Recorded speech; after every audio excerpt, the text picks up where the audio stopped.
ብዙ ተጠናኑ ይባላል፣ ብዙ አውሩ ይባላል። ለምሳሌ ማለት ነው ይባላል። ማን ያለው ይባላል? ያው ሚዲያ ላይ ስንሰማ ማለት ነው። ለምሳሌ ረጅም ዓመት ያወሩት ረጅም ዓመት የተዋወቁ ሰዎች እሺ ይፋታሉ አይደል? አይደለም ወልደው ይፋታሉ። እሺ ስለዚህ ለምሳሌ አሁን ትዳር ዓለም ውስጥ ለመግባት ምን ኃይል ሰዎች ምን ኃይል መጠናናት አለባቸው ነው እኔ ጥያቄ። ምን ኃይል ያኔ ማውራት አለባቸው? ረጅም አሁን አንቺ መጠናናት ውስጥ ገብተሻል ነው አይደለም? ረጅም ዓመት በማውራት ነው የምታምነው? እሺ ቆይ አሁን ጥያቄሽ ከምን አንጻር ነው የሚለውን ለማወቅ ነው። አንቺ አሁን ሲንግል ነሽ ወይስ ቦይፍሬንድ? አሌክስ በጌታ ጥያቄው ይቻዋልስልኝ እኮ ጥያቄው መድኃኒቱ የሚቀመመው ከዛ አንጻር ነው። አለምን መሰለሽ እንዴ እዚህ ውስጥ አሁን እኮ በጣም የተለያየ አይነት ጉዳይ ውስጥ ያለ ሰው አለ።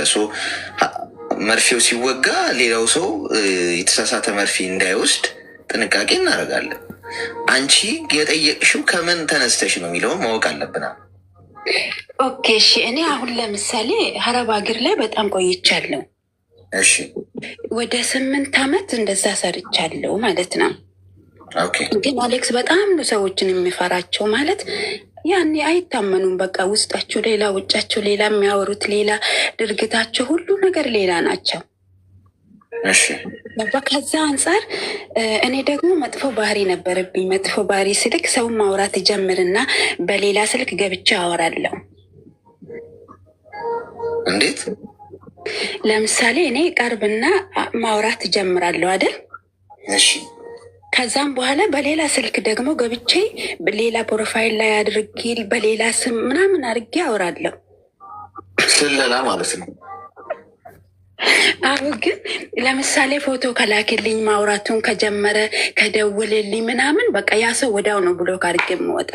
ግን እኔ እንደሆንኩ አሳውቃለሁ እና ብዙ ጊዜ ደረስኩበት እንደዚህ አይነት ነገር ማለት ነው።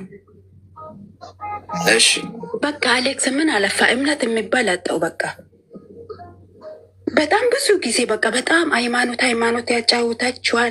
በቃ በብዙ አየዋችሁና በቃ የመጨረሻ አስጠላኝ ሰው ራሱ ማለት ነው። ኦኬ እና ግን ደግሞ እስከ መቼ ሴት ልጅ ነኝ። ለምሳሌ ትዳር ያስፈልገኛል፣ ልጅ ያስፈልገኛል፣ የሆነ ደረጃ ላይ መድረስ ፈልጋለሁ እንደ ማንኛውም ሰው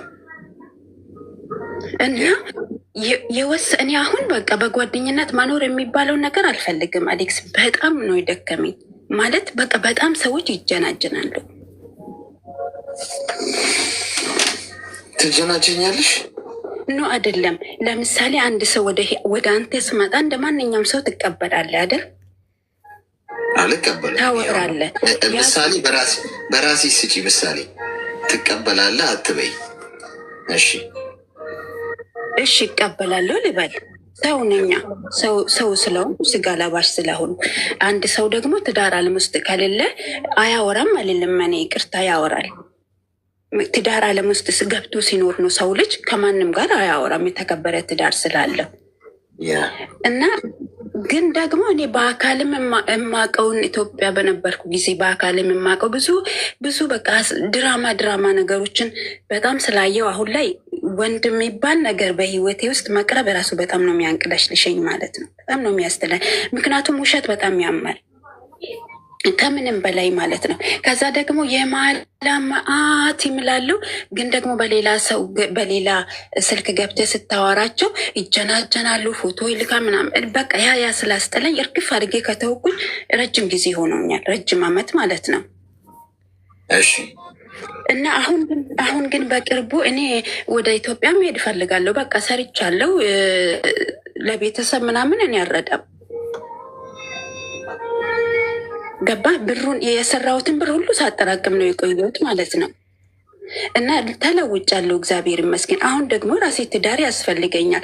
ግን እንዴት ነው አሌክስ ታማኝ ሰው ለምሳሌ እንዴት ነው ታማኝ ሰው አግኝተ መኖር የምትችለው? ለምሳሌ ትዳር ዓለም ውስጥ ለመግባት የወሰነ ሰው ሲመጣ መቀበል አለብኝ የለብኝም? እግዚአብሔርም በጣም ነው ግራ የሚያጋባ። ሚዩት አድርጊ እስኪ። አሁን አንቺ በጣም ኃይለኛ ቀይ መስመር ላይ ነው ያለሽው። ምክንያቱም መጠናናት አንድ ሰው የሆነ ሪሰርች የሚሰራበት አለም የሰው ልጅ ገብቶሻል። አጥንተሽ አትጨርሹ። እንደው ለምሳሌ እድሜ ሰጥቶሽ 50 ዓመት በትዳር እንኳን አብረሹ ይኖርሽ ሰው ቢሆን አያልቅም። ባይዞ የሰው ልጅ አጥንተሽ ገልጠሽ የምትጨርሹ መጽሐፍ አይደለም። ሰው መሰረታዊ የሆነ ነገር ካለሽ ከተግባባሽ፣ ስለዛ ሰው መሰረታዊ ነገር ካወቅሽ ወደ ትዳር ነው መግባት ያለብሽ። ይህ ምንም ጥያቄ የለው። 10ኛ ዓመት የትዳር አንቨርሰሪያችንን ብለው የሚያከብሩ አሉ። በጣም አፍራለሁ እኔ። ምን አለ ተጋብተው 10ኛ የትዳር አንቨርሰሪያቸውን ቢያከብሩ ምን ችግር አለ? አሁን እኮ ዋናው ነገር እንዴት እውነተኛ ሰው አገኛለሁ የሚለውን ከሆነ እውነተኛ ሰው የማናገኘው ለምንድን ነው? ሁላችንም እንትን ስለሆነን ነው። ይሄ ልባችን በቃ አቬለብል ነው። አሁን እያየሽ አይደለ? በቲክቶክ እንኳን ሀይ ብሎ ለጻፈላቸው ሰዎች አንዳንድ ሰዎች ወደ ኢሞ ወስደው ቁጥራቸውን አውርተው ተጀናጅ ነው ምናምን ኃይለኛ ፍቅር ውስጥ ገብተዋል። ከዛ የጥቅም ጉዳይ ይሆናል። የመጀመሪያው ነገር ፈጣሪሽን ወደፊት ከፊት አስቀድመሽ መንቀሳቀስ ነው። ማንኛውም ጉዳይ ላይ ነው የምላችሁ ጋይስ። በምታምኑት እምነት ፈጣሪያችሁን ከፊት አስቀድሙ። ስራ ስትጀምሩ፣ ትዳር ለመያዝ ስታስቡ፣ የሆነ ግብ ሲኖራችሁ፣ ማሳካት መሆን ማግኘት የምትፈልጉትን ነገር ፈጣሪን አስቀድሙ። አንተ ቀደም ብላችሁ፣ የአንተ ሀሳቢ ቀደም ብላችሁ በምታምኙ እምነት ጸልይ። መጀመሪያ ይሰማል ከልብሽ ከጠየቅሽ። ከዛ በኑሮ ሁኔታሽ ውስጥ በሶሻል ላይፍሽ ውስጥ ጊዜ ውሰጂ። ቶሎ ለሰው እንደ ሰውን ልብሽ ውስጥ አታስገቢ። ታየዋለሽ እኮ ጸልየሻል አይደል? ሁሌ ፈጣሪ ከአንቺ ጋር ነውና የሚመጣ ሰው አለ በተለያየ መልኩ የሚግባባሽ። በማህበራዊ በፍቅር ማለት ለፍቅር ብሎ ባይሆንም ግን በተለያየ ምክንያት ትግባቢያለሽ ከሰዎች ጋር ኖርማል ሶሻል ላይፍ። ከዛ ውስጥ ታያለሽ የሰው ኑሮውን ታየዋለሽ፣ ሁኔታው ገብቶሻል፣ አካሄዱ፣ አስተሳሰቡን ምን እንደሚፈልግ። ይህ ሰው ለትዳር ይሆናል ያለሽ ያኔ ልብሽ ይነግርሻል። ገብቶሽ? ምክንያቱም አንደኛ ፈጣሪሽን አስቀድመሽ ነው የሄድሽው።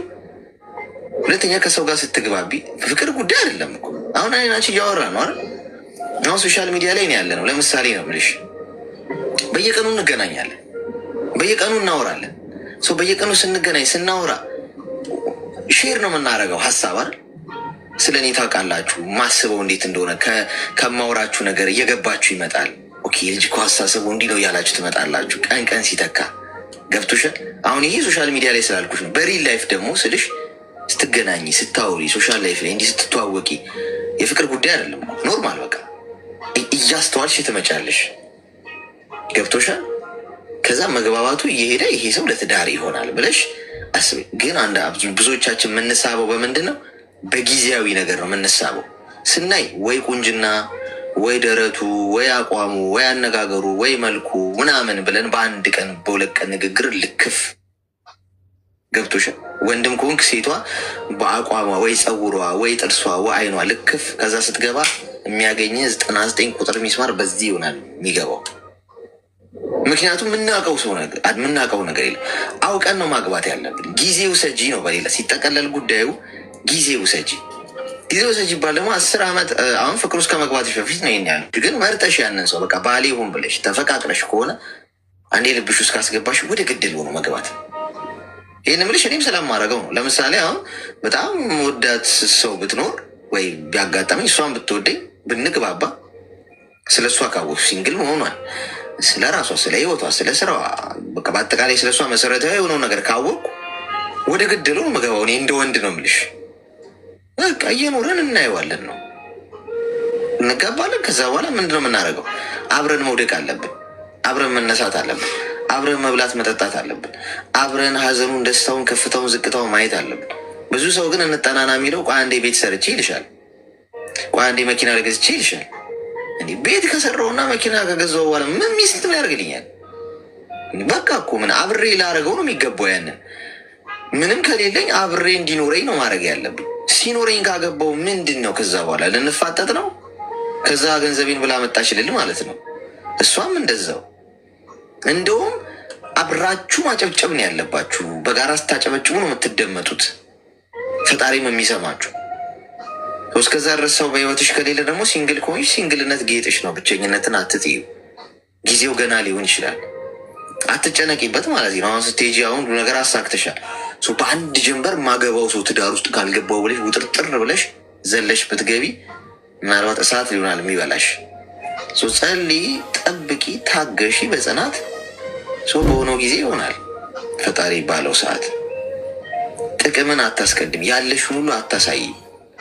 ብዙዎቻችሁ የምትሸወዱት ፍቅረኛ ስትይዙ ወይም ከሰው ጋር ስትግባቡ፣ ፍቅረኛ እንኳን ደረጃ ሳይደርስ ከሆነ ሰው ጋር ገና ስትተዋወቁ ያላችሁን ሁሉ ዝግፍግፍ እንዲያለኝ ቤት ሰርቻለሁ፣ መኪና ገዝቻለሁ፣ በአካውንቴ እንዲህ እኮ ሰው ሀገር ለፍቼን የመጣሁት ብታይ ቀዘጭ አድርጌ አሳክችዋለሁ ምናምን፣ አሁን በቃ እንጋባለን ስትይ ማለት ይጀምራል። ከአጥንት እንደያዘ ውሻ ማለት ነው።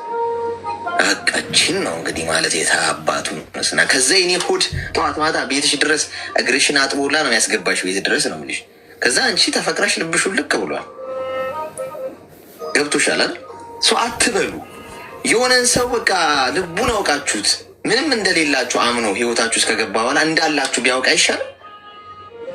አሁን ሀብታም የሆነ ወንድ በገንዘቡ ሴት ልጅን አማሎ መኪናውን ቤቱን አሳይቶ ያቺ ሴት እንድታፈቅረው ቢያደርግ ከሷ አልኮ ቆዳውን ልትልጥለት ነው የመጣችው።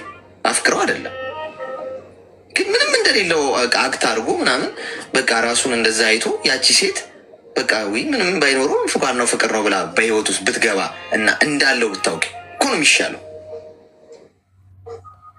የምንማርከው ብዙዎቻችን በኤክስተርናል ነገር ነው ሰዎችን። እንደዛ ባይሆን ጥሩ ነው። ተግባባን?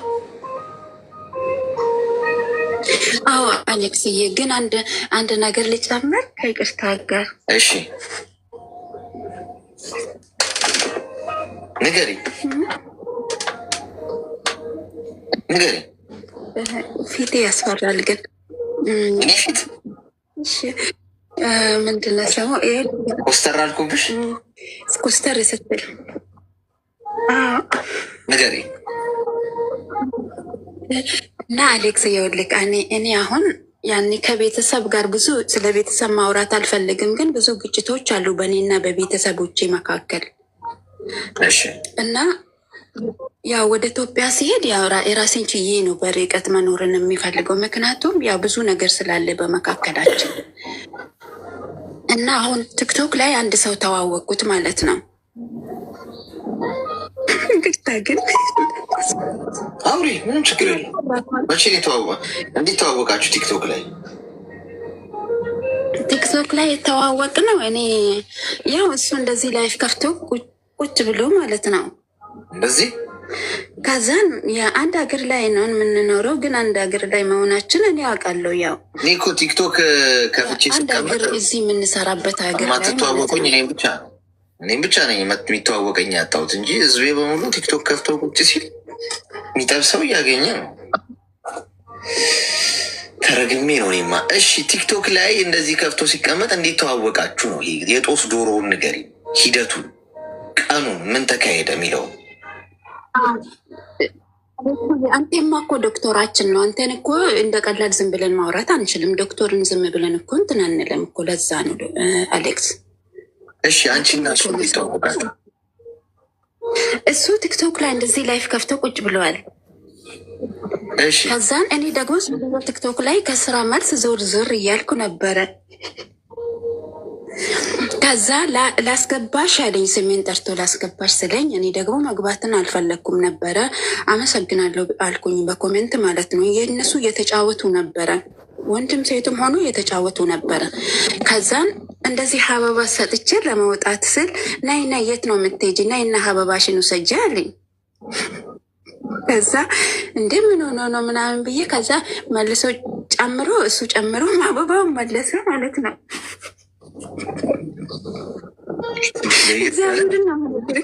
አሌክስ ጌታ ከዛን አለና ከዛናይ ግቢ ትገቢያታለሽ ብሎ ሳብ አድርጎ አስገባኝ።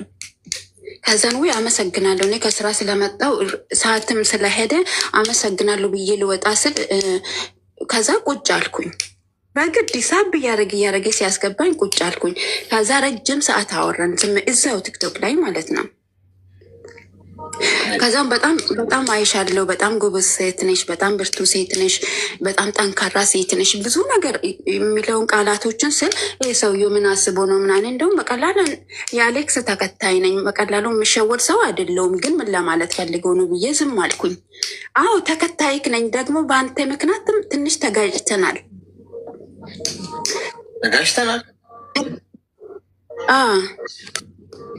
ማለት በምን ምክንያት የጋጫችሁት? እኔ ደግሞ ምን ቤት ነኝ? አንተ ደግሞ እኔ ሁል ጊዜ አሌክስ ስላለው ሳወራ እሺ በቃ እንዴት ነው ስም ተሳስተህ ትጠራለህ አይደል?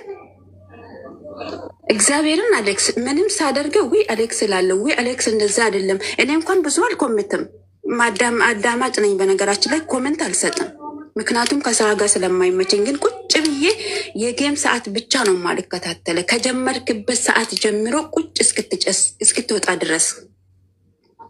ከዛ ውጭ ኮሜንት እንኳን አልጽፍም። ወላ ታብታብ ወላ ኮሜንትን ያዳምጣለሁ። በቃ አለቀ። የሚጠቅመኝን ትምህርት ወስዳለሁ። በቃ የሰዎችንም ትምህርት እማራለሁ።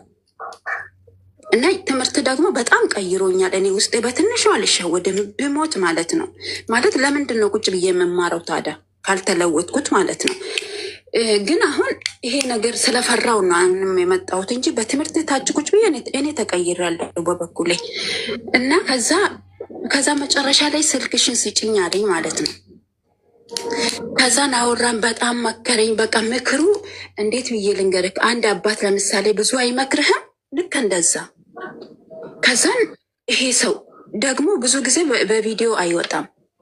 ቪዲዮ ይፖስታል ግን በቪዲዮ አይወጣም። ይሄ ሰው ትልቅ ሰው ነው ማለት ነው። እንደዚህ አይነት ምክር እንዴት መከረኝ ምናምን ብዬ እኔም ተገረምኩኝ። ደግሞ በምክሩ በጣም ደስ አለኝና ስልክ ቁጥሬን ጻፍኩለት በውስጥ። ለካ ከዚህ በፊት ዝም ብሎ እንደዚህ ተጻጽፈናል። ከዛም እንዴ ከዚህ በፊት እንተዋወቅ ነበር እንደ ምናምን ስለው፣ አዎ በሆነ ጉዳይ እንተዋወቃለን፣ ነገሩን መናገር አልፈልግም እዚህ ሚዲያ ላይ ማለት ነው። ከዛ በዛ ምክንያት ለካ አንዴ ራሱ ተደዋውለናል። እኔ ደግሞ ራሱ ትዝም አላለኝም እኔ። ከዛ የሆነ ሲም ካርድ ነገር ላይ ነበር የተገናኘ ነው ለካ ከዚህ በፊት። ከዛም በኋላ ረጅም ሰዓት እሱ ጋር ስላወራው እኔ ስራ ምገባ 6 ሰዓት ላይ ነው፣ በጠዋት ነው ስራ ምገባና፣ ወይኔ ጌታው እንዴት ተነስቼ ነው አሁን ስራ ምገባ ረጅም ሰዓት ቁጭ ብዬ ስላወራው ብዬ ሳስበው በዛችሁ ሰዓት ቀድሞ ደውሎ ቀሰቀሰኝ ማለት ነው።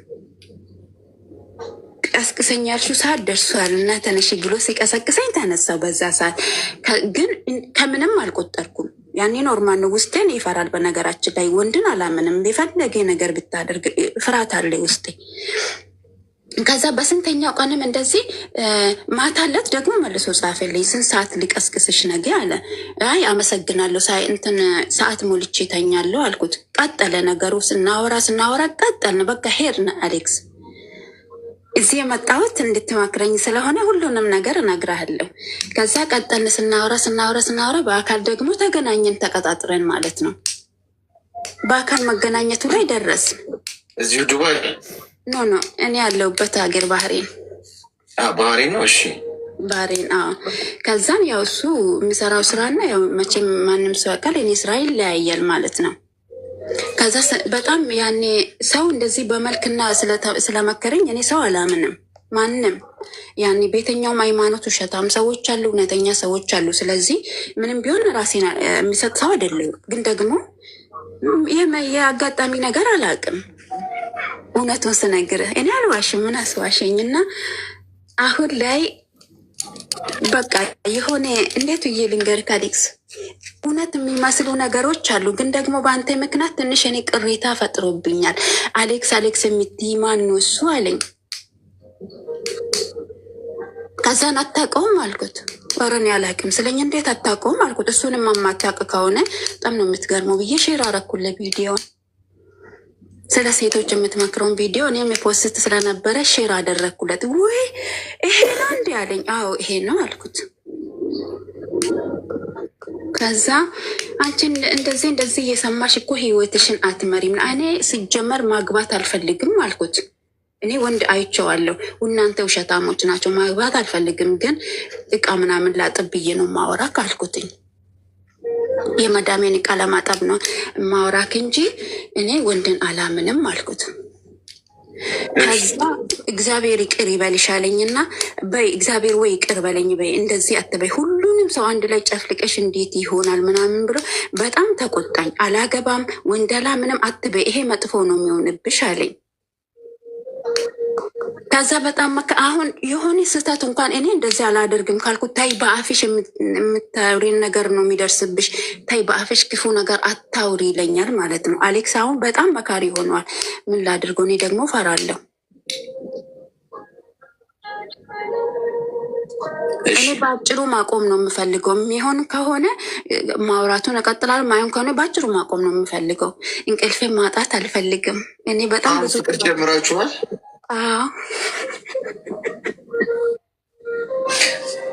ንክኪ ያለ ተነካክታችኋል ወይ አሌክስ? በፍጹም እውነቱን ተናገሪ። ክርስቶስን በፍጹም እሱ ከስራ መውጣት አይችልም። በፍጹም ያኔ በአካል ተገናኘ ያልሽው ሰዓት ኖ በፍጹም አሌክስ ወይ ማነኝ? እግዚአብሔርን ማንንም አልፈራም። ማን በእኔ ገለም ማንንም አልፈራም አሌክስ። እውነቱን ነው የምነግርህ። እውነት ነው። እኔ አልፈልግም እንደዚህ አይነት ነገር ውስጥ መግባት።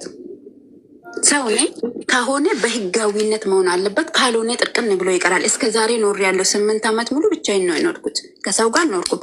ከሴት ጋር ራሱ አልኖርም። እኔ አይደለም ከወንድ ጋር የሴት ጓደኛ ራሱ የለኝም አሌክስ። እግዚአብሔር ምስክሬ ነው። ብቻዬ ውሎዬ ብቻዬን ነው፣ አዳሬ ለብቻ ነው፣ ሁሉም ነገር ብቻዬን ራሴን ችዬ የምኖር ሰው ነኝ።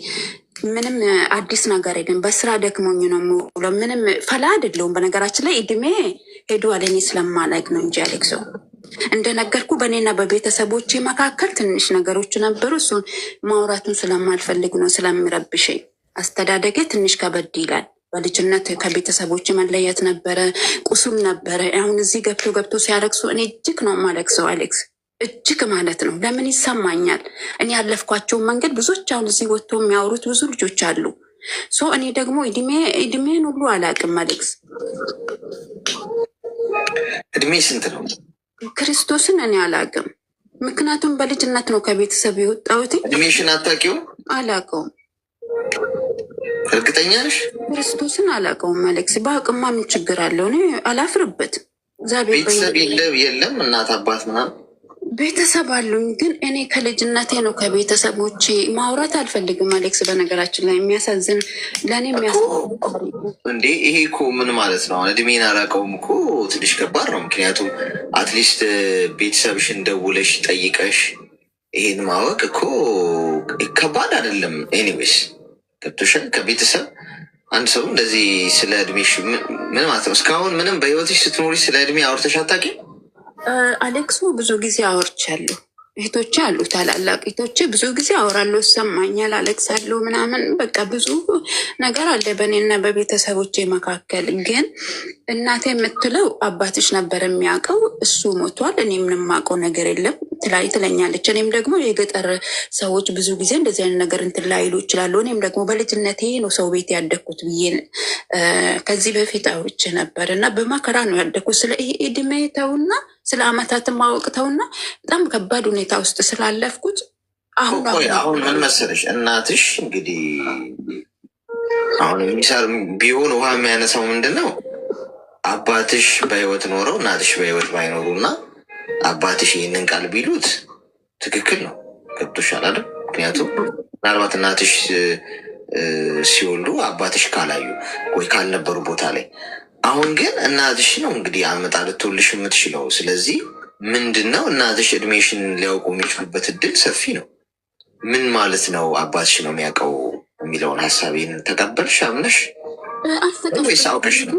ኖ አሌክስዬ አልተቀበልኩም። ግን ብዙ የሚረብሽኝ ነገሮች አሉ አሌክስ። የሆነ አንዳንድ ጊዜ ማልቀስ እፈልጋለሁ፣ አንዳንድ ጊዜ ደግሞ አልቅሴ የማይወጣል ነገሮች አሉ። አሁን እንዴት የልደት ካርድ ምናምን የለሽም? ምንም ነገር አላውቅም አሌክስ፣ ምንም ነገር። ብዙ ጊዜ ጠይቄያለሁ፣ የሰፈር ሰዎች ሳይቀሩ ጠይቄያለሁ። ማንም በትክክል ልነግረኝ አልቻለም አሌክስ። እና አንዳንድ ጊዜ በቃ ለምንድን ነው የማልተው ግን እላለሁ። እና እናቴን ለጣልቻቸው አላወራም አሌክስ። አሁን ላይ ማንም ኮንታክት የለኝም ከቤተሰቦች ጋር። ለምን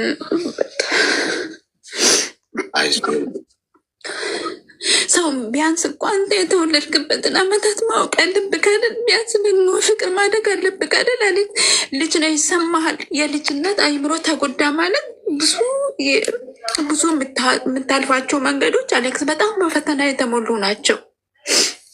እና ያ በጣም ይሰማኛል። እስከ መጣላት ድረስ ደርሻለሁ። አልፈልጋችሁም፣ ቤተሰቦችን አልፈልጋችሁም፣ ብዙ ነገር አለ አሌክስ። እስከ ዛሬ 5 ሳንቲም ረድቻችሁ አላውቅም። በቃ አልፈልጋችሁም ነው የምለው። በቃ ለምን እድሜ ማወቅ ነበረብኝ፣ መማር ነበረብኝ፣ የሆነ ደረጃ መድረስ ነበረብኝ። ያንን ሁሉ እኔ አልደረስኩም አሌክስ። እና አስተዳደጌ ላይ በጣም ከባድ ነው እና ብዙም ዋጋ ከፍያለሁ በአስተዳደጌ ላይ በሚሄድበት መንገድ ሁሉ። እና እንደነገርኩ ሰው ቤት ነው ያደግኩት ማለት ይቻላል። አሁን እዚህ መጥቼ ነው ራሴን ችዬ በጣም ተለውጬ መኖር ነው የጀመርኩት እንጂ የኢትዮጵያ ስኖር የነበርኩት ኑሮ ሁሉ እያንዳንዷ ምዕራፍ ላይ ፈተና ነበረ። በእያንዳንዷ አሁን እዚህ ገብቶ ሲያለቅሱ እኔ በጣም አለቅሳለሁ ከስር ቁጭ ብዬ። ህይወቴን ነው እነሱ የሚያወሩት ማለት ነው። ገባ?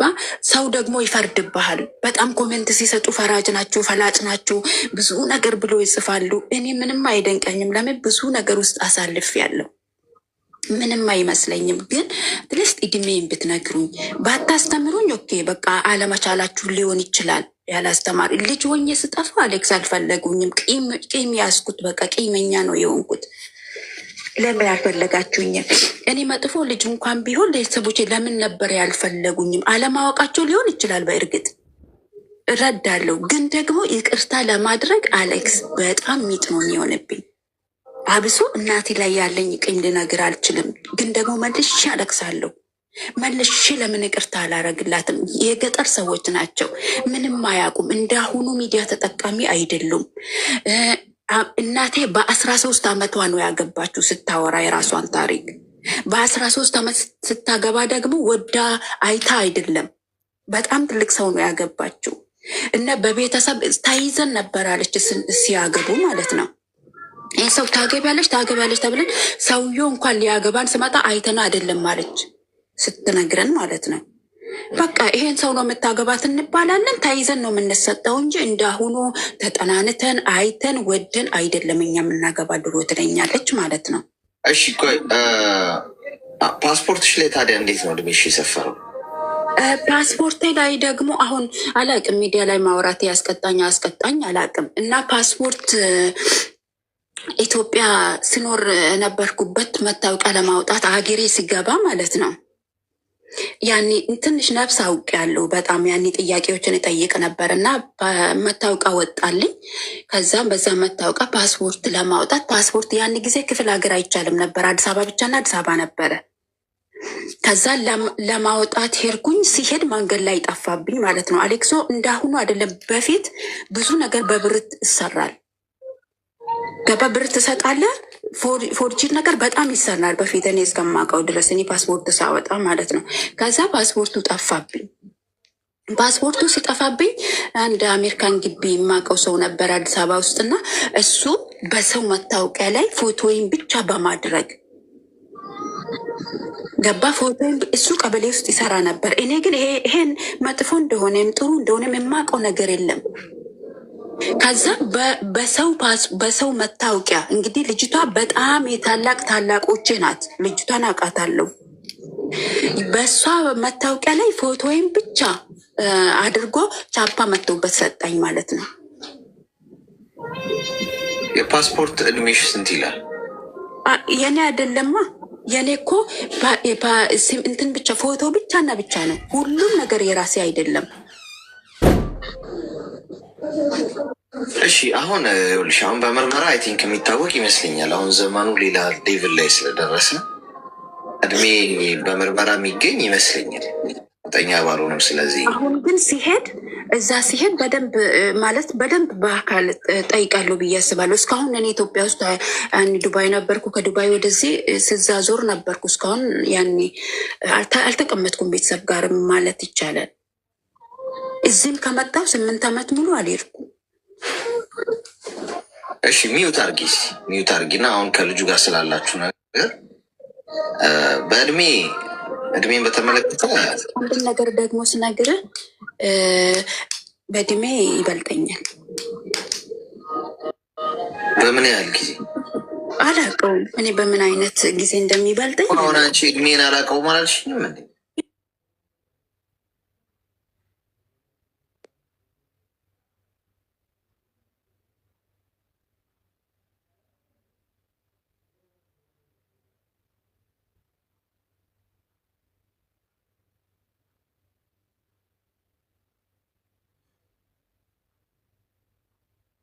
በግምት ትነግሪናለሽ ለኛስ?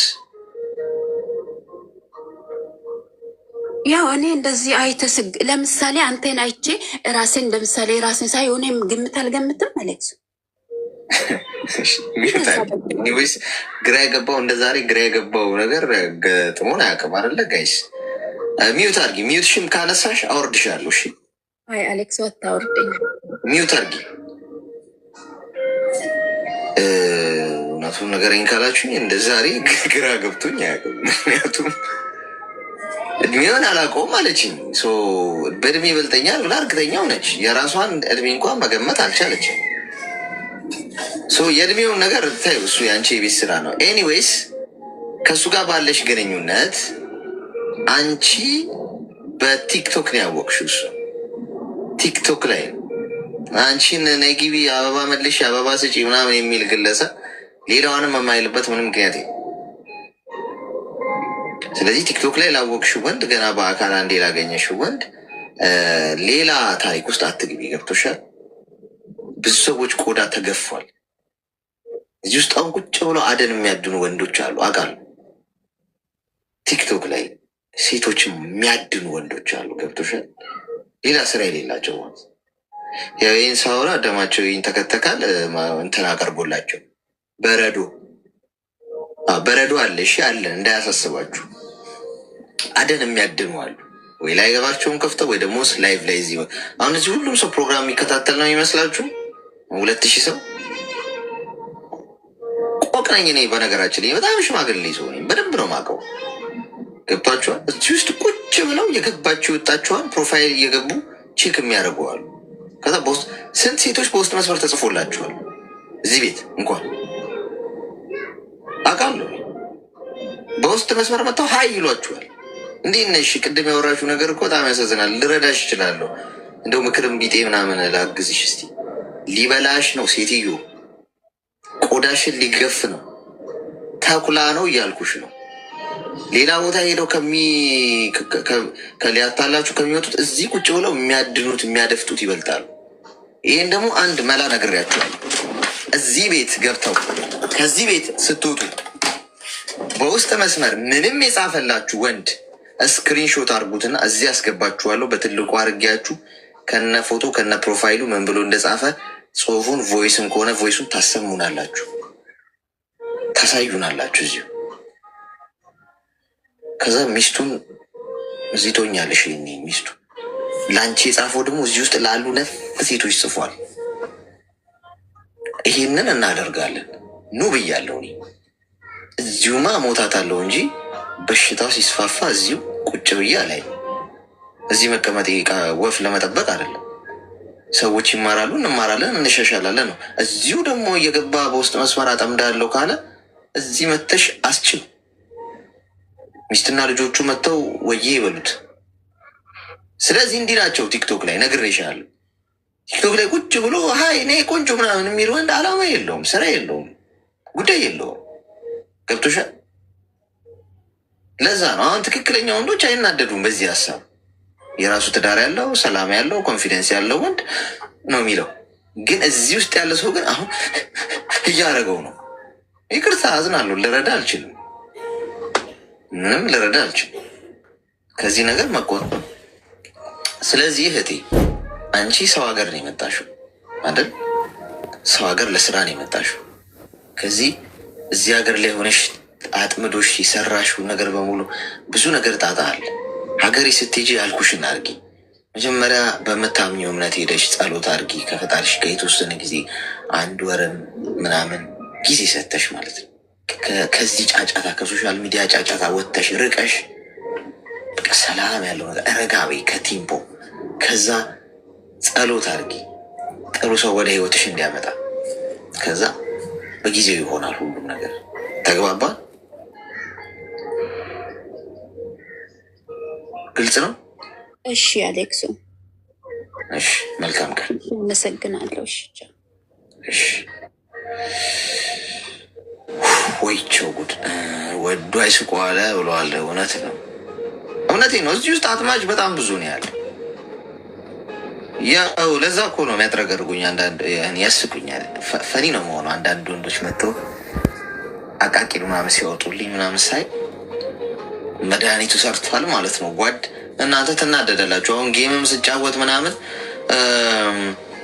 መተው ምናምን የሆነ ስድብ ለቀው ምናምን ሲሄዱ ብዙዎቻችሁ ሪፕሌይ ብላ ታደርጋላችሁ። እኔ አውቃለሁ ጓዲት በደንብ ነው የማውቀው ለምን እንደሆነ ገብቶሻል። በደንብ አጥንቱ ስር የሚመዘምዝ መርፌው ግቸው ነው። ይቅርታ ለመርፌው አምሶሪ እንደዛ በማድረግ በጣም ይቅርታ። ግን መድኃኒት ወደም እንደሰራ ማረጋግጠው እንደዚህ አይነት ነገር ሳይ ነው። እናንተ ደግሞ አይገባችሁም። በቃ ወይ ጣልቶኝ ምናምን ይመስላችኋል። አይደለም ከኔ ጋር ፐርሰናል ችግር ያለበት ሰው የለም ምድር ላይ አብሮኛ አይኖር። ገብቷችኋል። አብረን ቤት ኪራይ አንከፍል። ምን ያገናኛል? በዚህ ቲክቶክ መስኮት ነው የሚያገኝ። ልዩነት የሚፈጥረው ምንድነው? ወይ በህይወቱ ደስተኛ አይደለም፣ ወይ ቤት ኪራይ ላኪልኝ ብሏት ልትልክለት እንዲህ ብላ ሰብስበው ይሆናል እጇን ሲያይ ይሄድብኛል ማለት ነው። ስለዚህ ሊገባችሁ ይገባል። ብሶት ነው። ጤና ይስጥልኝ።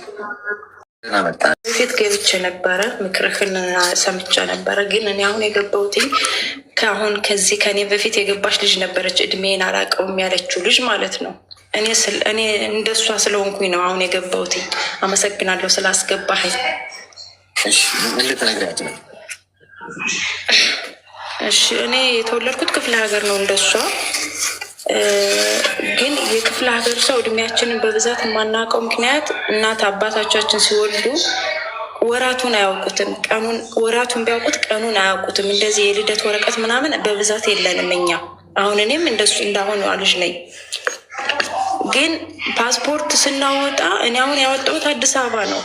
ሳወጣው ፓስፖርት ያወጣሁት እኔ በ2015 ነው 14 ነው ያወጣሁት። አዲስ አበባ ውስጥ ነው ያወጣሁት። እና ፓስፖርት ሳወጣ መታወቂያ አውጥተህ ነው መጀመሪያ። ከዛ ፓስፖርት መታወጣው አይደለ? ከዛ መታወቂያ አውጥቼ ፓስፖርት ላወጣ ሲሄድ እድሜሽ ገና ነው ተባልኩኝ ማለት ነው። አሁን ስለ እድሜ ስለተጠየቀችው ልጅ እርግጠኛ ሆኜ የምነግርህ ብዙ ልጆች የገጠር ልጆች እድሜያችንን በትክክል ስለማናውቀው ማለት ነው። ከዛ እኔ እናቴ በሕይወት በነበረች ሰዓት ጠየቅኳት፣ አክስቴንም ጠየቅኩኝ። የሚሰጡህ መረጃ እድሜህን በዚህ ጊዜ ነው የተወለድሽው እንጂ ዓመተ ምሕረቱን በእርግጠኝነት አይነግሩህም። ግን እከሌ እንደዚህ በነበረ ሰዓት ነው ማለት። አሁን ለምሳሌ የክፍለ ሀገር ሲወልዱ ሆስፒታል አልነበረም የሚወልዱት፣ እቤት ነበር የሚወልዱት። እኔ በተወለድኩበት ሰዓት ማለት ነው እቤት ነው የሚወልዱት። በአዋላጅ በቤት ይወለዳሉ። ሆስፒታል አልነበረም፣ የልደት ወረቀት አልነበረም፣ ሐኪም ቤት አልነበረም። እዛው ሐኪም ቤት አይደለም የምትወለደው። ስለዚህ ምክንያት የሚሰጡህ እከሌ ወይም በሞተ ሰዓት ነው፣ እከሌ በዚህ በክረምት ከሆነ በክረምት ሰዓት ነው የተወለድሽው እንጂ ቀኑን በትክክል አይነግሩህም፣ አያውቁም። እኔ ከክፍለ ሀገር ስወጣ እድሜን በደንብ አውቃለሁ። የስንት ዓመት እንደሆንኩኝ ከገጠር ወደ አዲስ አበባ የመጣሁት በ8 ዓመቴ ነው። ቆይ አሁን ፖይንቱ አንቺ እድሜሽን አታውቂውም ማለት እኔ እድሜን አሁን እናቴ እኔ እዚህ መጥቼ ከአዲስ አበባ እዚህ መጥቼ ጠየቅኩ፣ እናቴን ደውዬ ጠየቅኳት። እኔ እድሜ በትክክል ስንት ነው አልኳት። ስላት አንቺ የተወለድሽው የኢህአዴግ ከገባ በኋላ ነው ስትለኝ፣ ኢህአዴግ ከገባ በኋላ በስንት ዓመት ስላት፣ ኢህአዴግ ከገባ በ1 ዓመቱን የተወለድሽው ስትለኝ አስቤ ደረስኩበት። እኔ ራሴ ማለት ነው 1 ዓመት ከሆነ አስቤ ደረስኩበት። ገባህ? እናቴ በሕይወት ስለነበረች አገዘች ማለት ነው። ግን በዛን ሰዓት ኢህአዴግ ሲገባ ሐኪም ቤት አልነበረም ገጠር ላይ። ገባህ? ክፍለ ሀገር ምንም ነገር አያውቁም ነበረ። ግን እኔ እናቴ በሕይወት ስለነበረች ረዳችኝ። አስቤ ስንት ዓመት እንደሆነ ደረስኩበት። ግን እኔ ከአዲስ አበባ ስወጣ ወይም ከኢትዮጵያ ስወጣ ወደ አርባ ሀገር ሂጄ መታወቂያ ወጣው፣ ቀበሌ መታወቂያ ወጣው፣ ቀበሌ መታወቂያ ሰጠኝ ማለት ነው። ከዛ ያንን መታወቂያ ይዤ ፓስፖርት ላወጣ ሄድኩኝ።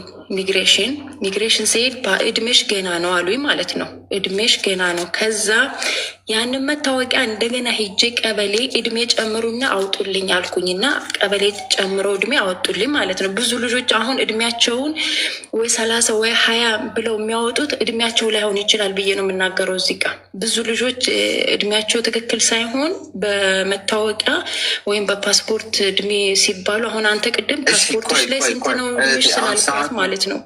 ሰዓቱን እንዳንገለው ምንድነው ያንቺ ፖይንት? ምንድን ነው ነጥብሽ? ያው ደጋግመን አንድ ጉዳይ ላይ እንዳናወራ ነው። ተረዳሽ? እኔ አሁን ብዙ ጊዜ አሁን ከኔ በፊት የነበረችው ልጅ ስለሰማትኝ እድሜ ስንት ነው ፓስፖርትሽ ላይ ስትላት አላቀውም ስላለችህ ማለት ነው። እኔ አሁን ፓስፖርት ስታወጣ እኔ አሁን ፓስፖርት ሳወጣ መጀመሪያ በ2004 ላይ ሳወጣ 20 ዓመት አልሞላኝም ነበረ፣ ግን 25 ዓመት ብዬ ነው ያወጣሁትኝ ፓስፖርቴን። ገባህ?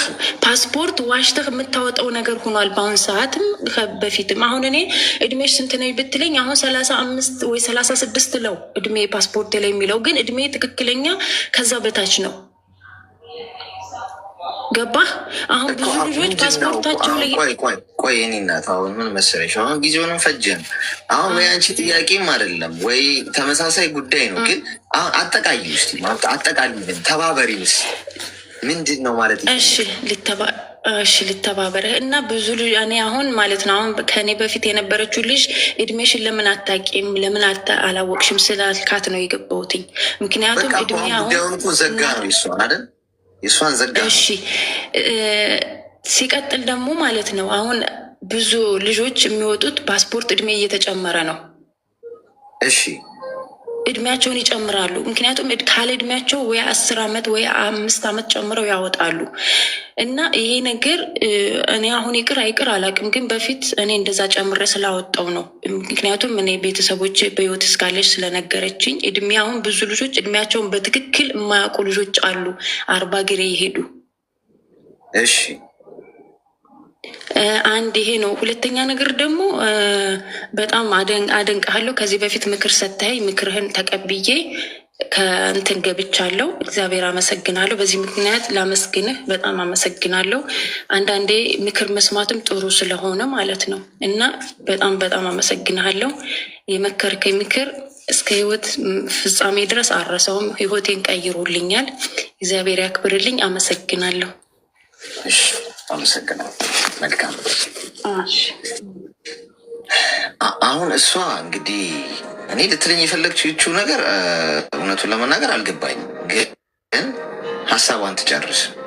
ትዕግስታችሁ አንዳንዶቻችሁ አሁን እንደው 2 ደቂቃ ምናምን እንደው መታገስ አቅቶን እግዚአብሔርን ጠይቀ ነው ጥያቄ 20 ዓመት እንጠብቀዋለን። ጠብቁ ቢለን ችግር የለውም እኮ። ግን አሁን እሷ እኔ ትንሽ ያስቆምኳት የነበረው ምንድን ነው ለማለት የፈለገችው ዙሪያ ጥምጥም ሆነብኝ እና አንድ አይነት ሀሳብ ብዙ ሰው ነው ሜምበር የሆነው። እሺ አሁን ያልወሰዳችሁ ኮይን ልታዘዝ እንደሚን ካላስቸገርኩኝ ብዙም አማርኛ አልችልም፣ ግን የሆነ ነገር ልጠይቅህ ነበር። ከዚህ በላይ በደንብ ነው የምትችይው፣ አትፍሪ። እሺ እኔ ያለሁት ቤሩት ነው እና እኔ ቤሩት ከመጣሁ ደግሞ 3 ዓመቴ ነው። አሁን ላይ የሆነ በቃ ደስተኛ አይደለሁም። ለምን እንደመጨነቅም አላውቅም ነው፣ ግን ወደ ሀገሬ መግባት እፈልጋለሁ። የ2 ዓመት ደሞዝ ምናምን አለኝ። የ1 ዓመት ቤተሰብ አገዝኩኝ ማለት ነው እና ፈራው በቃ ሄጂ ይሆናል የራሴን ህይወት ለመጀመር አልወቅም። ብቻ ከብዶኛል። ያኔ ደፍሬ የሆነ የራሴ ስራ መስራት የሆኑ ሰው ከሆኑም የለኝም። የቤታችን ታላቅ ልጅ ስለሆንኩኝ ያው የሚመክረኝ ምናምን ወይ ደግሞ አይዞሽ የሚለኝ ሰው የለኝም።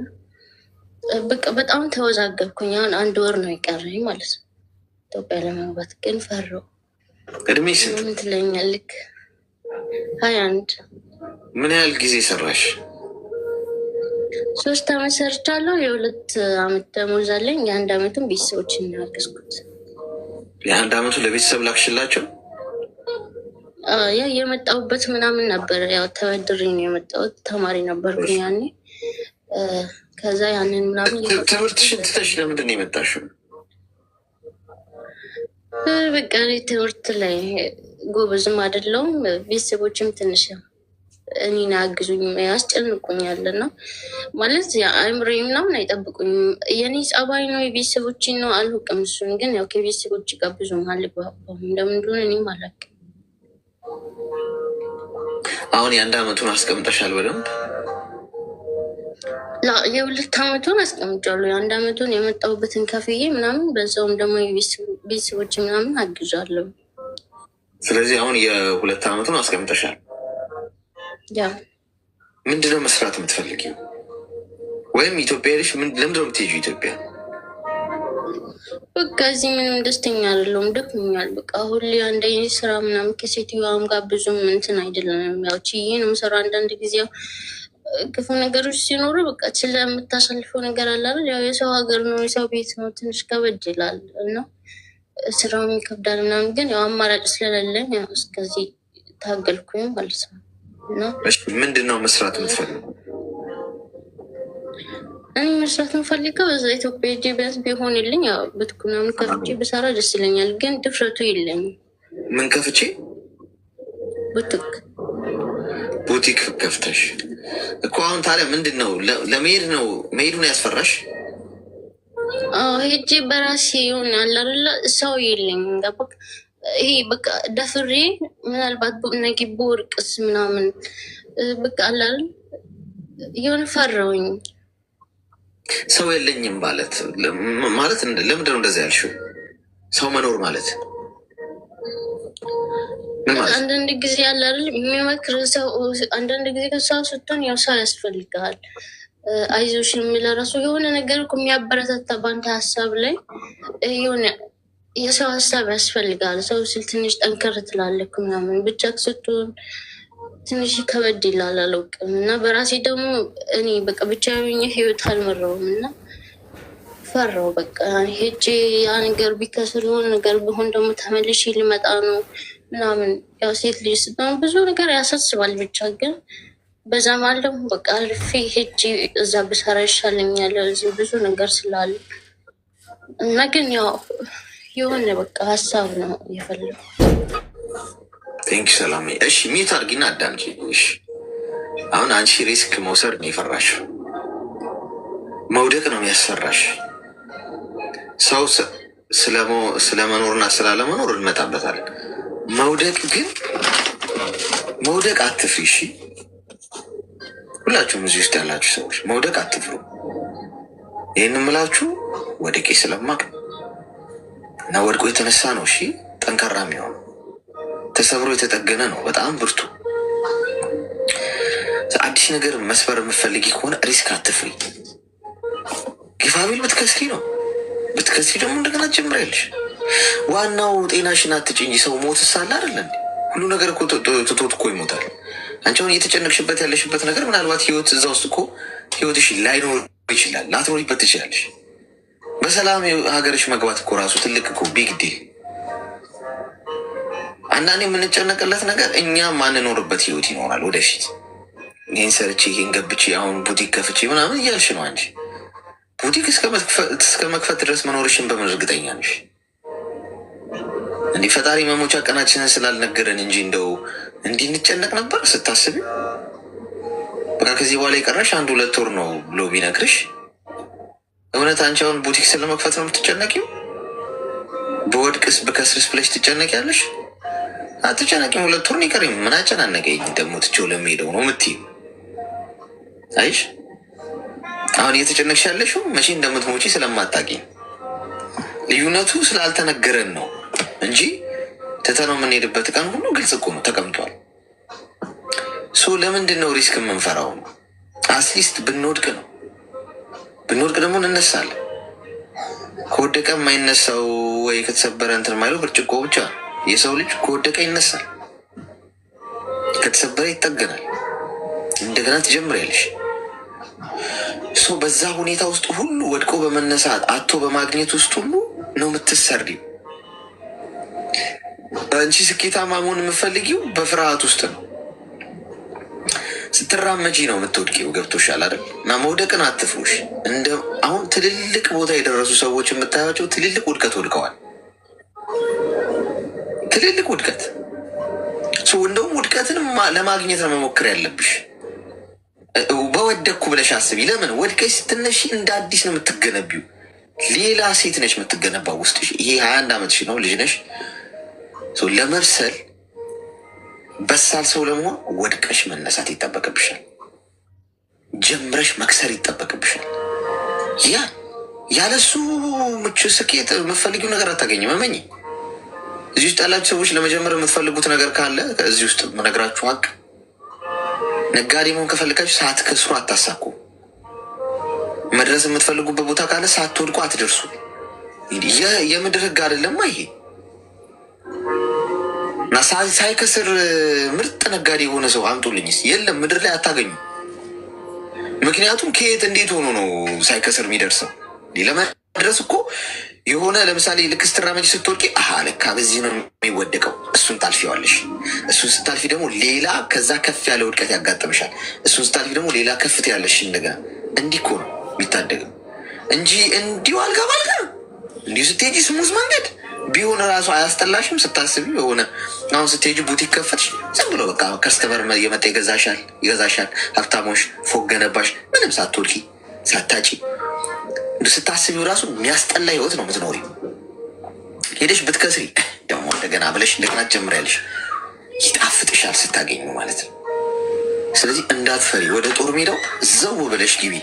የመጣው ይምጣ፣ ተፈጣፈጪ፣ ተፋለሚ።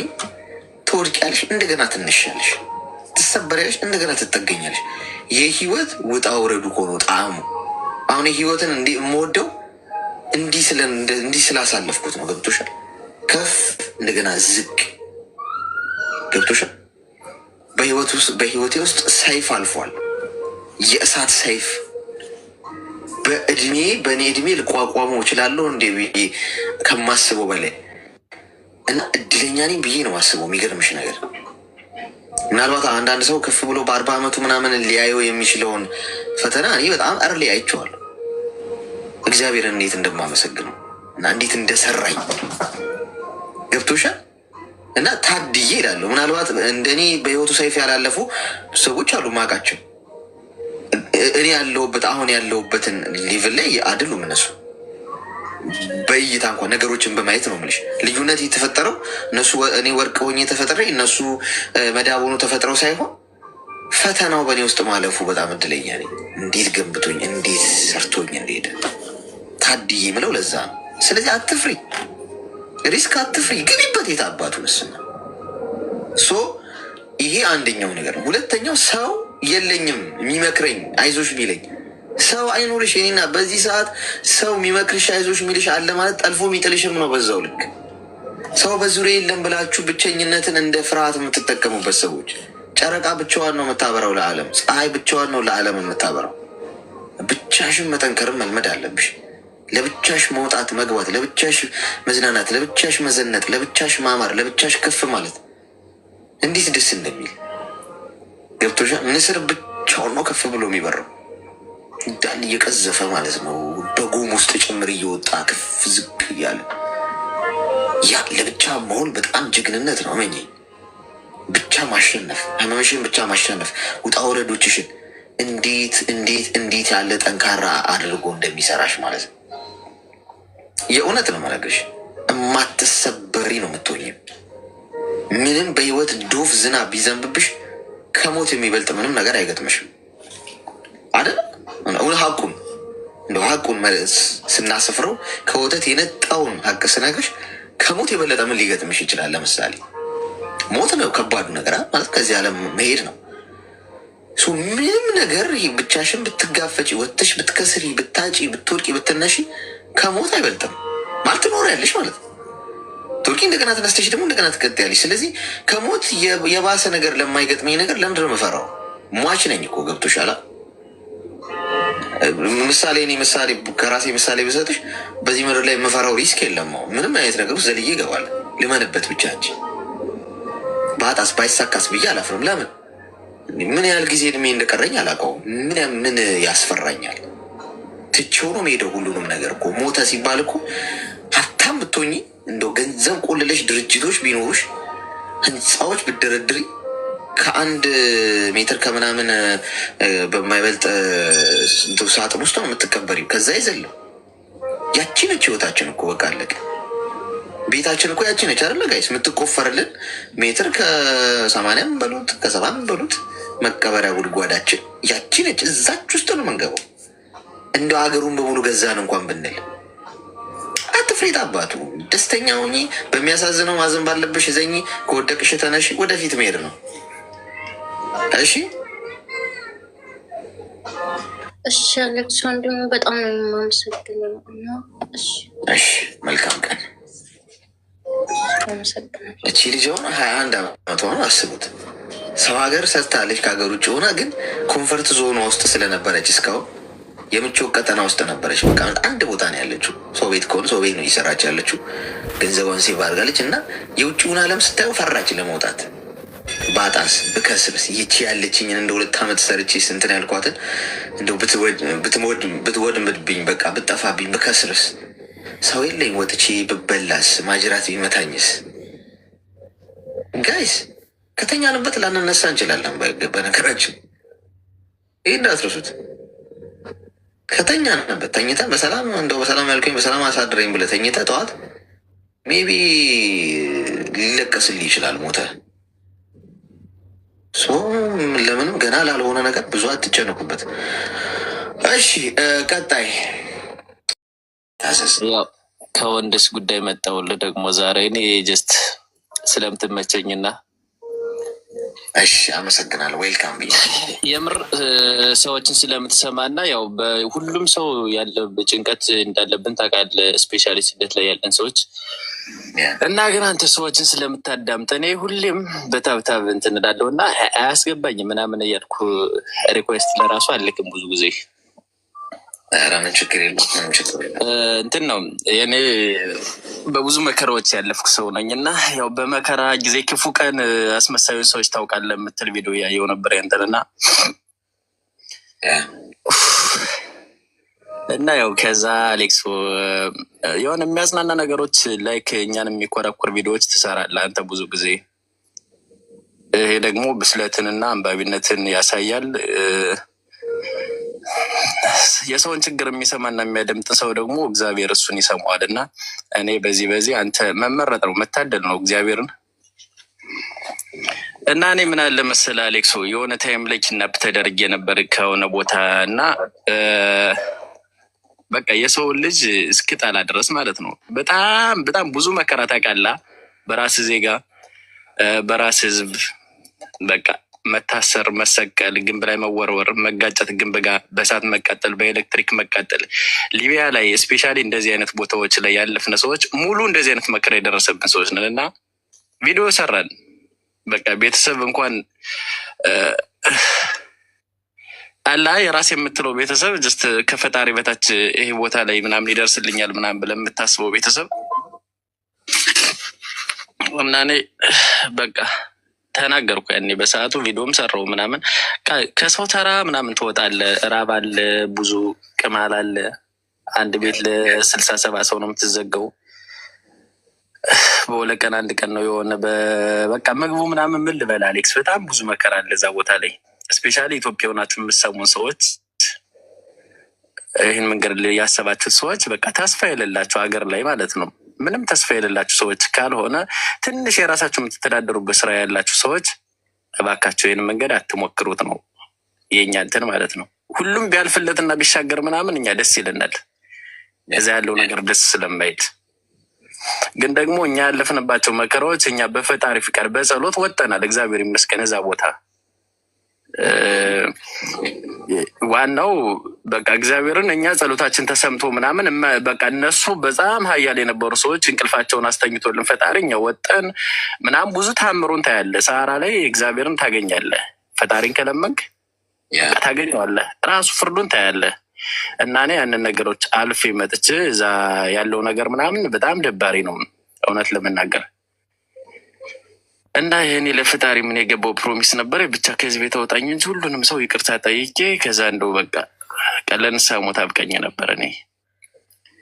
ከዛ ሰው አይደለ አሌክስ፣ ከዛው መጣሁኝ እና ያንን ነገር ካለፍኩት በኋላ ምናምን በቃ እግዚአብሔር ይመስገን ባህሩም ተስተካከለልኝ እና ቶሎ ገባሁኝ። እዛ የተሰቃየሁት ስቃይ ገባሁ። ኢጣሊ እንደገባሁኝ የሆነ ተፈላጊ ሰው ትሆናለህ።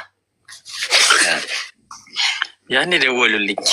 በጣም ያመንከው ፋሚሊ ምናምን፣ ግን ያው ፖስት ማድረግ ምናምን የኔም ፎቶ ላይ ምናምን ስቶሪያቸው ላይ ማድረግ ምናምን ተጀመረ ምናምን እና እኔ አልቻልኩም። ያኔ እኔ እኮ ያኔ እንደዛ ምናምን እሳት እንግዲህ ከእሳት በላይ የሚያቃጥል ነገር የለም።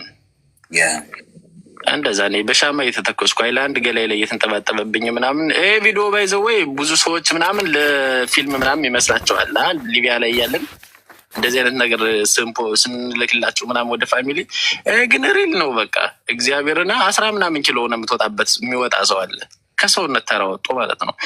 እና እኔ እንዴት ነው አሁን ያ ነገር እኔ እዛ የነበረው ለፈጣሪ የገባው ፕሮሚስ አለ ያ ነገር እያስጨነቀኝ ነው። አሌክስ ምን ትለኛለህ አንተ? እኔ እንዴት አሁን እንዴት ይቅርታ እኔ ከዛ ደግሞ የሆነ ታይም ላይ እዛ እንደወጣሁኝ ምናምን ልጆች በቃ እኔ ማንንም ገንዘብ አልጠይቅም። እዚያ ወጣ ያምላክ ያወጣኛ ላይ ካልወጣውም ደግሞ እንኳን አየር አገኘው እንጂ እዚህ መኖር ስላለሁኝ ምንም ነገር ሁኜ እኖራለሁኝ። ማንንም አልጠይቅም ምናምን ብዬ እንትን ባልኩበት የሆነ ያልጠበቅኩት ሰው ምናምን አወጣኝ ከዛ ቦታ። በቃ ይከፍልልኛል የማትለው ሰው እሱም በዛ ህይወት ያለፈ ሰው ነበርና አገር ቤት በነበርኩበት ሰዓት የሆነ ትንሽ ባለኝ ነገር ሳፖርት አደረገው ነበርና ያ ነገር አሳስቦት ምናምን እኔን አወጣኝ ከዛ ቦታ። በቃ እኔ ምንም ኤክስፔክት አላደረኩትም ሰው ጭራሽ እንደዚህ ያደርግልኛል ብዬ እና ጠይቅ የተሻለች የምትባል ላይፌን ሙሉ እኔ ፋሚሊ ጋር አላደግኩኝም። ትምህርት ቤት ስማር ምናምን ቁርስ የማይበላ ተማሪ እንዳለ ታውቃለህ ኢትዮጵያ ላይ የሆነ ብቻ እኔ ያን ነገር እንደዛ አልፌ ምናምን በማይገባኝን ስራ ሰርቻለሁ በልጅነቴ ማለት ነው። የሃይስኩል ተማሪ ሁኜ ሁሉም ሰው በሁሉም ነገር ተሟልቶለት የሚማር ተማሪ ጋር እኩል ለመሆን የሞከርኩበት ሁኔታ ላይ ነበረ። ያን ነገር የምታሰራኝ የነበረች ሰው ደግሞ ከሀገር ውጭ ናት ምናምን ሙሉ ነገር እያሰራችኝ ምናምን ትከፍልልኛለች ብዬ ያሰብኳት ፋሚሊ እንደዛ ከዳችኝ። አላቆም ውሸት ነው። ስለ ሳራ በደንብ ያውቃል። ይዞ አይሄድም ምናምን ብላ እንትን ስትል ያ ቪዲዮ ላኩላት አይታ ባላ ያለፈች። ከዛ ያንን ነገር ከወጣው በኋላም ደግሞ ይቅርታ ጠየኳት ሊቢያ ላይ ሆኜ ማለት ነው። ስልኳን አፈላልጌ ሪከርድ አስቀመጥኩ። ሪከርድን ሰምታ ምናምን በቃ አይታ ውጣ ዝም አለችኝ። በቃ የ6 ደቂቃ ሪከርድ በቃ የይቅርታና የጸጸት ሪከርድ አስቀመጥኩላት። በቃ እገዝኝ፣ እርዳታሽ ያስፈልገኛል ሙሉ ለመንኩ። አልቻልኩም። ግን አሁን ሪኩዌስት ላከችልኝ። ነገሮችን ካለፍኩ በኋላ ሪሞቭ አደረኳት። ባሏም ደግሞ የማይሆን ነገር ስለኔ እያወራ ነበረ። እዛ ኢትዮጵያ ላይ ያለ እኔ እንደ ውክልና ምናምን የእነሱን ቢዝነስ ስራ እናደርግላቸው ነበር። ያንን ነገር በቃ አሁንም እሱ ደግሞ ሪኩዌስት ይልካል። የማይሆን ነገርም ተናግሯል። ቢዝነስ ላይ በነበርንበት ሁኔታ እኔ ከዚህ ህይወት መውጣት ፈልጋለሁ፣ የራሴን ህይወት መጀመር ፈልጋለሁ ስላቸው ደስ አላላቸውም። ያ እኔም በቃ ሆፕልስ ትሆናለህ አንዳንዴ። ምንም እኔ ከሞትኩም ልሙት ከወጣውም ልውጣ ብዬ ነው ሳራን የሞከርኩት ፈጣሪን አምኜ፣ ከፈጣሪ በታች ደግሞ እነሱ ካገዙኝ ብዬ። ስለዚህ አሁን እነዚህን ሰዎች እንዴት አድርጌ ነው እኔ ይቅርታ የምላቸው? ፌስቡክ ላይ ኦልሬዲ ብሎክ አድርጊያቸዋለሁኝ። ከብሎክ በወጣቸውም ሪኩዌስቱ ምናምን ይነሳል። ሪኩዌስታ ልኬ ራሴ ላውራቸውና ነፃነቴን ላገኘ ነገር እያስጨነቀኝ ነው። አሌክስ ምን ትለኛለህ አንተ? አዘዟል። በጣም ይቅርታ። ችግር የለውም። ሚዩት አድርግና እስቲ ስማኝ። ማለት አንደኛ ለእግዚአብሔር የገባኸው ቃል ነው፣ ገብተዋል። ቃል ደግሞ ቃል ያሉት ከሚጠፋ የወለዱት ይጥፋ ይባላል። እኔ በዛ አምናለሁ። በነገራችን ላይ ሽማግሌም ስለሆንኩ ያሉት ከሚጠፋ ምንድነው ያሉት ከሚጠፋ የወለዱት ይጥፋ ማለት ከአፌ የወጣው ቃል ከሚታጠፍ የወለድኩት ልጄ እንኳን ቢጠፋ ቢወሰድ ወይም በቃሌ ፋንታ ችግር የለውም። ይሄ በጣም ከባድ ቃል ነው። ገብቶሃል? ስለዚህ አንተ ለፈጣሪ ከዚህ መከራ ካወጣኸኝ ይህንን አደርጋለሁ ብለህ ቃል ከገባህ መከራህን አስታውሰው። ይህን ለማድረግ ያኔ ምንም አታመነታም። ያለፍክበትን ባይዞ ሰዎች ያለፍንበትን የመጣንበትን ስለምንረሳ ነው ያለንበትን ወይ ማናጣጥመው ወይ ደግሞ የምንመጻደቀው ወይ ይሄ ምቾቱ ይገዛናል። ገብተዋል? እና ያለፍክበትን አትርሳው። ያንን ከባድ ጊዜ ውስጥ ከባድ ስቃይ ውስጥ የነበርክበት ጊዜ ላይ ደረሰልህ እግዚአብሔር ነው አይደል? ቃልህን ጠብቅ። ደግሞ እያወራን ያለ ነው ቃልህን በሰው ላይ ስለማጠፍ አይደለም፣ በፈጣሪ ላይ። ይህ ደግሞ ከባድ፣ ምክንያቱም እሱ ቃሉን ጠብቆ ከዛ አስወጣ አይደል? ውለታው አይደለ? አንተ እኮ ይህን ቃል ባትገባም እኮ ከዛ እኮ ማስወጣቱ እኮ አይቀርም እኮ፣ አይተውህም ማለት ነው። በምድረ በዳ ሊተው አይችልም። ግን እንደዚህ ቃል ካልክ ምንም አትሆንም፣ ምንም ክብር አይቀነስ። ምክንያቱም በመከራ ውስጥ ያለፈ ሰው ወርቅ ነው። እንደ ወርቅ ተፈትኖ በእሳት ውስጥ ያለፈ ሰው በቃ ጠንካራ ነው የሚሆነው። እና ያንን መከራ፣ ያንን ባህር፣ ያንን ስቃይ ያለፍክ ሰው ለዚች በንግግር ለምታልፋት ነገር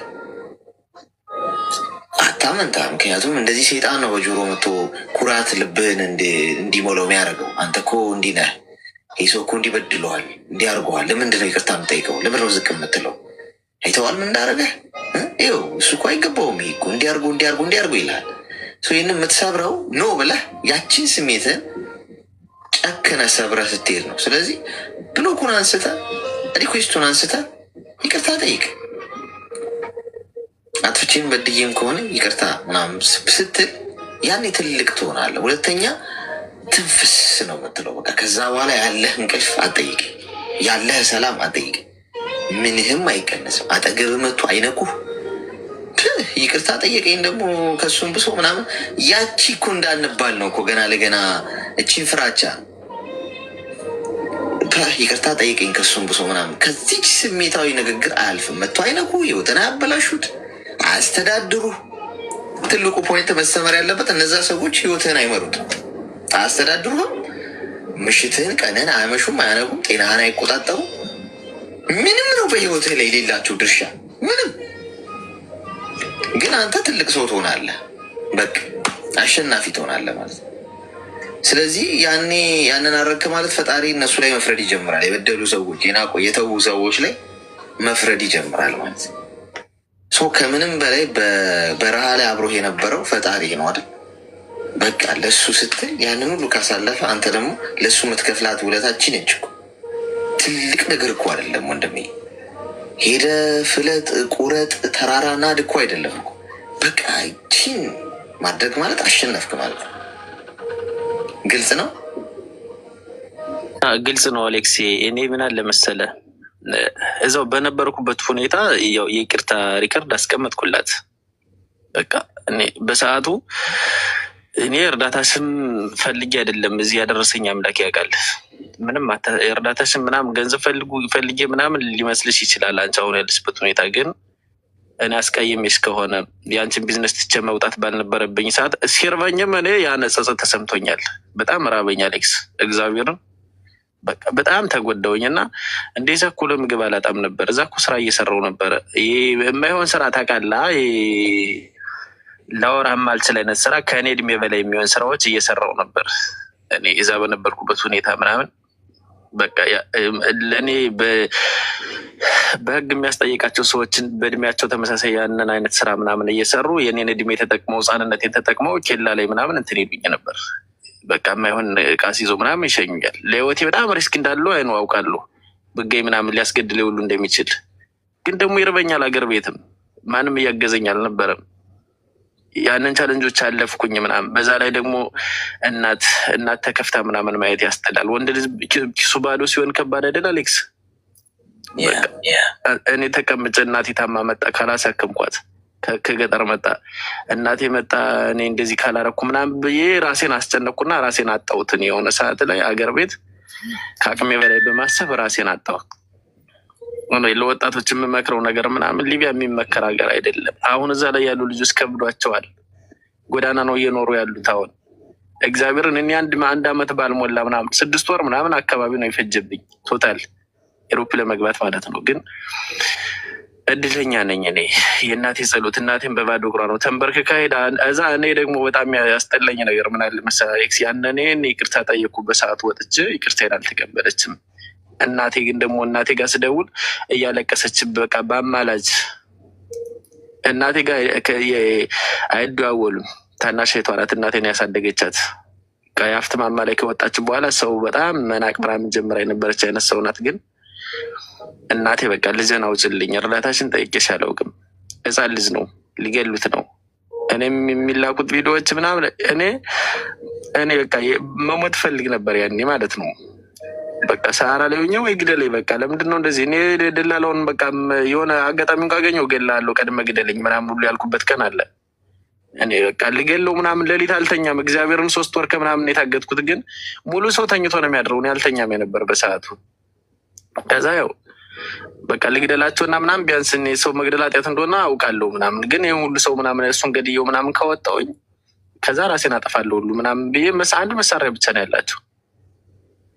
እኔ የክፍለ ሀገር ልጅ ነኝ ምናምን ከሱዳን ምናምን መሳሪያ እንዴት እንደሚተኮስ እንዴት እንደሚመጣ ምናምን ያንን ስራ የሚያሰሩኝ የነበሩ ሰዎች ድብና አድርጌ ነው ከፋፍቼ መግጠም ሁሉ የምችል አይነት ልጅ ነኝ። ግን ገና ጩሰውኝ ነው በቃ እግዚአብሔር ወይኔ ሳልገላቸው ግደለኝ ጸሎት የነበረ ያኔ።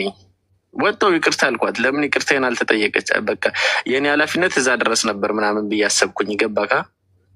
ከዛ እኔ ነገሮች ከተስተካከሉልኝ በኋላ እኔ ጋር ምን አስደውላት ምናምን፣ እኔ በቃ ለእናቴ መድረስ የምችልበት ሁኔታ ላይ እየደረስኩ ነው። እግዚአብሔር ይመስገን። ከእግዚአብሔር ጋር ነገሮችን የሚያስተካክል እግዚአብሔር ነው። እና ግን ብቻ ከባድ ነው አሌክስ። እንደዚህ አይነት ህይወት ውስጥ ያለ ሰው ከባድ ነው። አይዞህ አሁን ምን መሰለ ያስተጋባል ድምፅ አለ። ምን መሰለ አሁን በመሰረቱ ያንን ሁሉ ነገር ካለፍክ አንተ ካሳለፈ እንግዲህ አሁን ከነገርከን አንጻር በጣም ከባድ ስቃይ ነው ያሳለፍከው እና ይከብዳል ስትነግረን። ያንን ሁሉ ነገር ካሳለፈ ፈጣሪና በህይወት ካለ ሞትም እኮ አለ። እቺን ብታልፍ እቺን ይቅርታ ምናምን ብትጠይቅ አትሞትም። ሁለተኛ በመከራ ውስጥ ሁሉ ያለፋችሁ ሰዎች ነገርን፣ ቂምን፣ በቀል ምናምን ተው እሺ። ያ ነው ሰላም የሚሰጣችሁ። ወደፊት ብቻ መኖር ወደፊት ብቻ። ምክንያቱም ስንት ጊዜ እንደቀረን አናውቀው ሁላችንም፣ እኔም አንተም ሁላችንም። እና ቂም በቀሉ ምናምን ጥላቸው አያስፈልግም። የበደሏችሁን ሰዎች ራሱ ክፏቸውን አትመኝ። እውነት በህይወቴ ምናልባት አስቀይመውኝ የሚያውቁ ሰዎች ሊኖሩ ይችላሉ።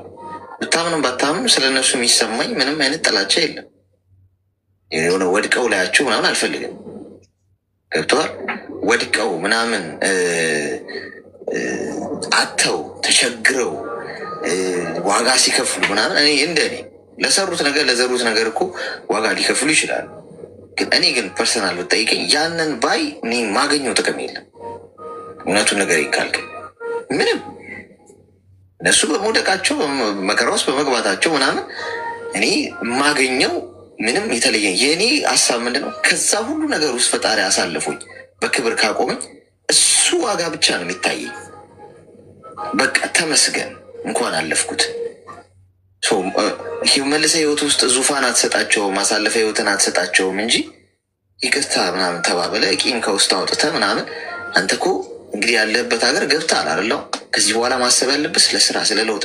አሁን ከዛ መከራ ውስጥ እኮ ወጣ ማለት እኮ ሌላ ፈተና አይገጥምም ማለት እኮ አይደል? አየህ፣ እሱን ነው ማስተዋል ያለብህ። አሁን የዛሬ አሁን እፎይ የምትልበት ቦታ ላይ ነው አይደል ያለው። ይሄ ደግሞ ከዚህ እፎይታ በኋላ ደግሞ ሌላ ዳገት ይጠብቃል ገና። እዛ ሀገር ላይ ሰክሰስፉል ለመሆን ስራ ለማግኘት ወረቀትህን ለማግኘት እዛም ላይ የእግዚአብሔር እርዳታ ያስፈልጋል። አየህ፣ ሰው እዚህ ጋር የምትተወው ነገር ከሌለና ቃልህን ካልጠበቅ ከፊት ለሚገጥምህ ነገር ትብብር የመጠየቅ መብት የለህም። እርዳኝ ፈጣሪ ብለህ ጥያቄ ስትጠይቅ ቃልህን ጠብቀሃል ወይ ቢልህ ምንድን ነው የሚወጥህ ነው። ገብቶሃል? አንተ ያልከኝን በረሃ ላይ እዛ ስረዳህ መተህ እዚህ ቃልህን አጥፋል፣ ቃልህን ጠብቀሃል ወይ ቢልህ እንደው ጥያቄ ቢጠይቅ ምን ይውጣል? ስለዚህ አሁን ይሄ አበቃ ማለት አበቃ በቃ አንተ አሁን የህይወት ማማ ላይ ሰክሰስ ላይ ደረስክ ማለት አለ። ገና እዛ ከባድ ትግል ይጠብቃል። ሜቢ እንደውም አሁን ካለፍከው የበለጠ ከዛ ሀገር መሰደድ ሊመጣ ይችላል። ወረቀት አይሰጥህም ቢሉስ እንደገና ሌላ ጭንቀት ውስጥ ሌላ ምጥ ውስጥ ልትገባ ነው። ስለዚህ አሁን ቃልህን ጠብቀህ ይኸው ጌታዬ ቃልህን ጠብቄያለሁ፣ ቀጥሎ ያለውን ደግሞ አንተ አግዘኝ ብትል በደንብ ነው የሚያግዘህ። ከዚህ ፖይንት ኦፍ ቪው ብታየው ደግሞ ሞር ይቀልሃል ጉዳዩ ማለት ነው።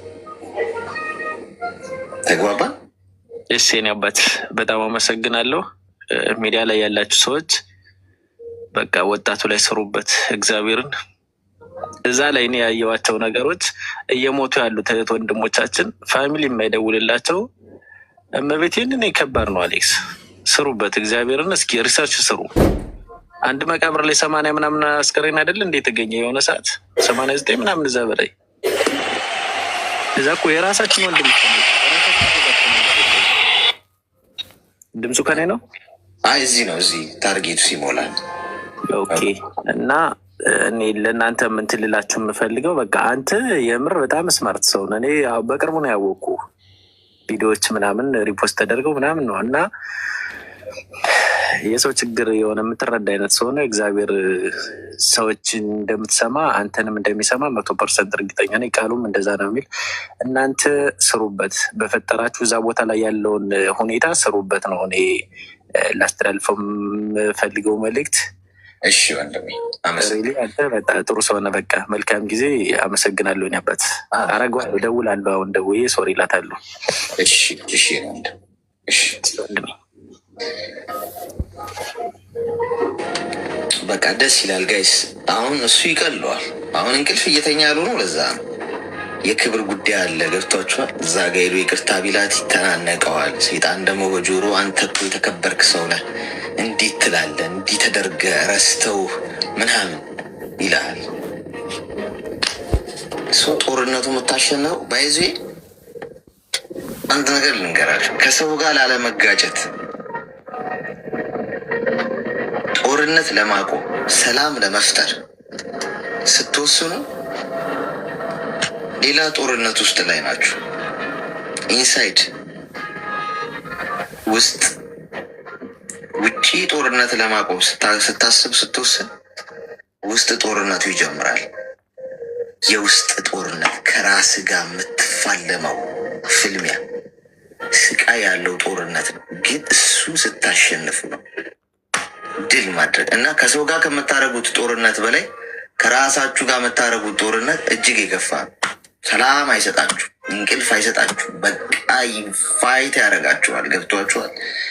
እሱን ማሸነፍ ነው በቃ ትልቅ ድል።